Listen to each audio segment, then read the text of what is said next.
It's your board game dessert time, everybody. It's time for Game Pie. This, of course, is a section when Mandy and I serve up a selection of games curated by our good taste and whims because we don't like doing top tens or top fives. Ranking things is hard, but pie is always good.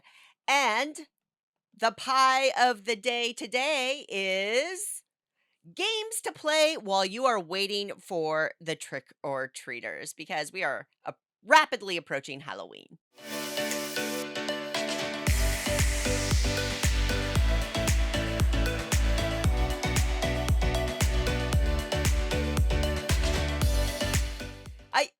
This was kind of a fun one to think through because it's pretty broad and you could put any game here. So it's really more about the reasons why we pick these games more than a specific theme, right? Yeah, exactly. All right, Mandy, ladies first. Like, what? Okay, sure. I don't know. It's a saying. Just go with it. All Go with right. it. I'm going with it. I'm going with it. All right. So the first one on my list might be a little bit of a surprise because it was a surprise to me until I was taught it at a local convention. And I can now say I've tried this and it works. Marvel Zombies, a zombicide game.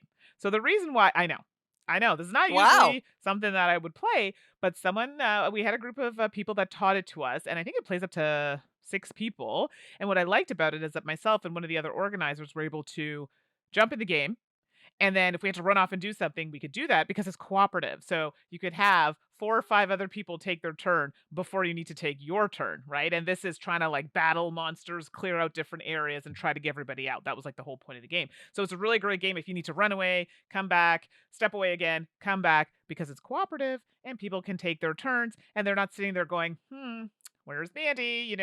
Because you've got some time. So Marvel Zombies, a zombicide game, very good for that sort of thing if you Plus need to step away. zombies, And scary. it's How zombie, it fits seasonal. the theme, Yeah. exactly. Not seasonal, but still good for this particular game pie. Hadrian's Wall. Hadrian's Wall is a roll and write game or flip and write game, whatever you want to call it with cards. And it's kind of a heavier one, right? Yeah, It's really complex. And every turn, you're going to be getting a bunch of different resources that you track with little meeples, and you're just going to be spreading all over these 2 sheets.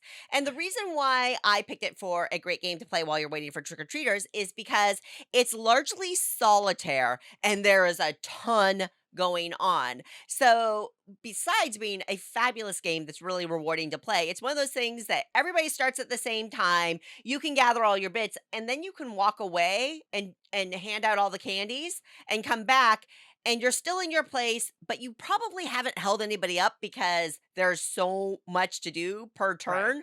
You probably got a few minutes between things before you're holding things up. So that's Hadrian's Wall. Yeah, good choice. I like that one a lot.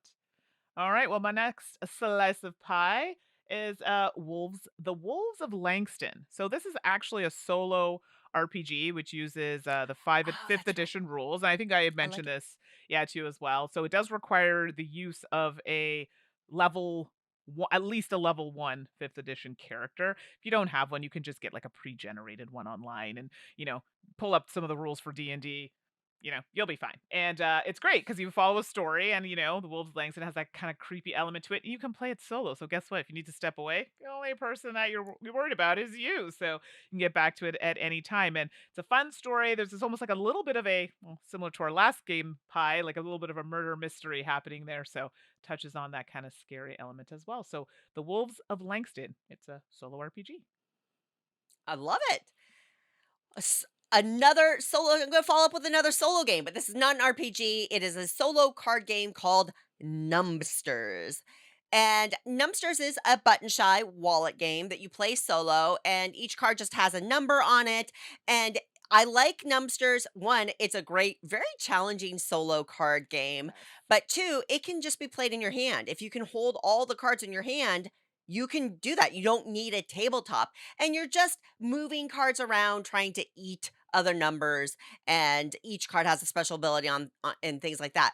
And the illustrations make all the numbers look like little monsters as well. Numbsters is a combination of number and monsters. So one, thematic. Two, solo. You don't need a table, and it's one you can just uh, you can always pick up where you are. You don't Yeah. need to remember where you are. You can just kind of pick up your hand and assess it and be like, okay, this is the move I'm going to make next. So I think it's a great waiting for the trick or treaters game to play. Numbsters. Good choice. I completely forgot about that one. So good.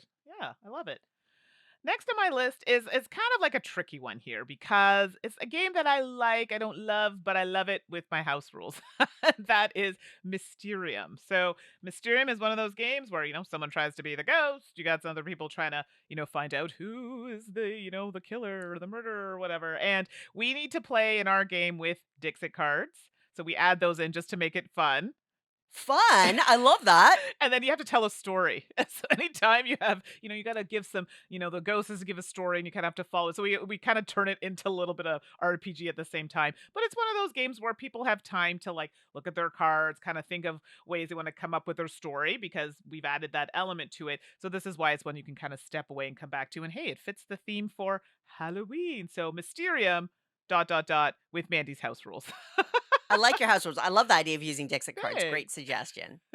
My next slice of pie is Mists over Carcassonne. Mm. One, so this is the cooperative edition, the official cooperative version of Carcassonne, and it's about darn time that you came out with a cooperative edition, but it was worth the wait because it is very, very good. It's a lot of fun. They introduce graveyards and ghosts that you want to clear off the board and things like that. It levels up as you go in complexity. There's different scenarios that you get to play, but it's cooperative. So it's a game that you can be playing with your friends or family. And then when the doorbell rings, you can get up and walk away. Everybody else can kind of continue on. You can sit back down and jump right back in.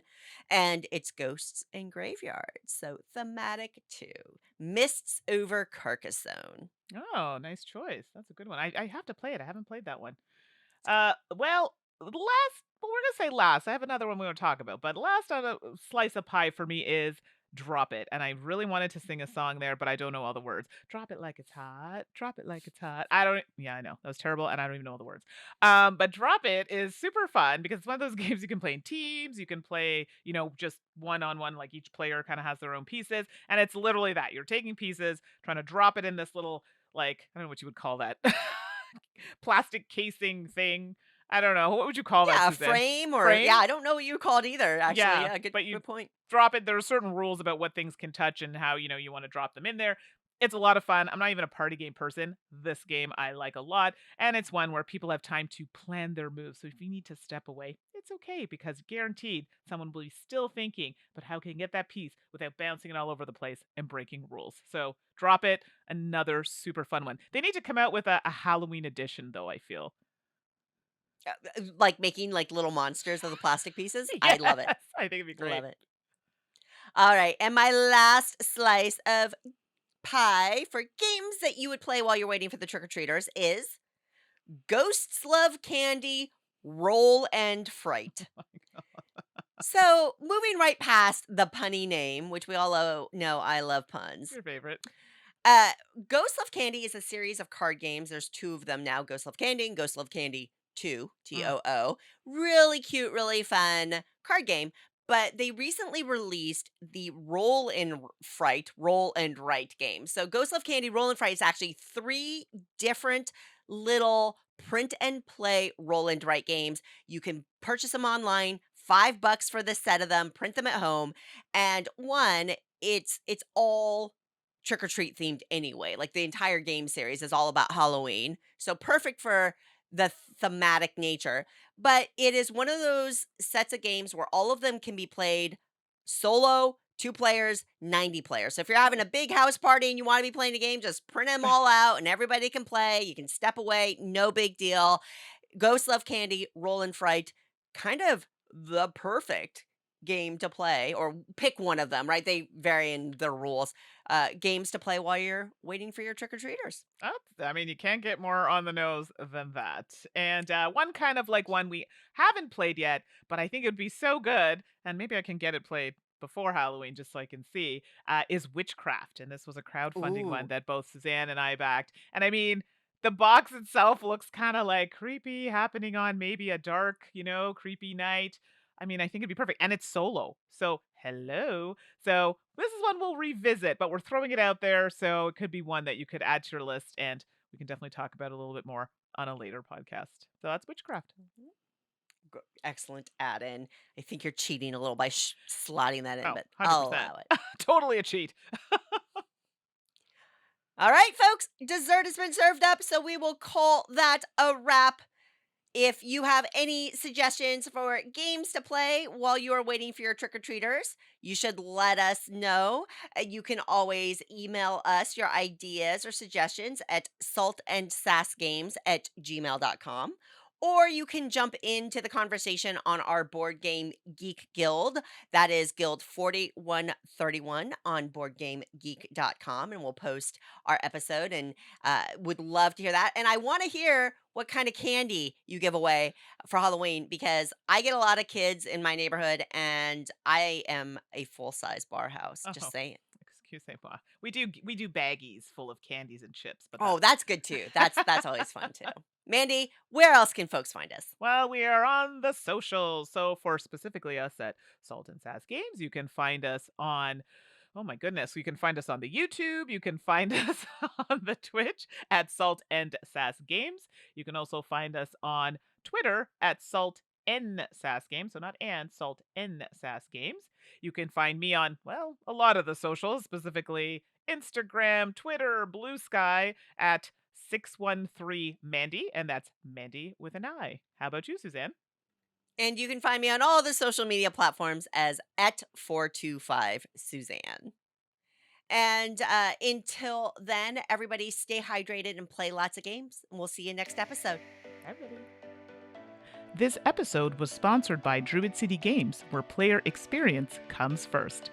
Check out all of their great games at druidcitygames.com.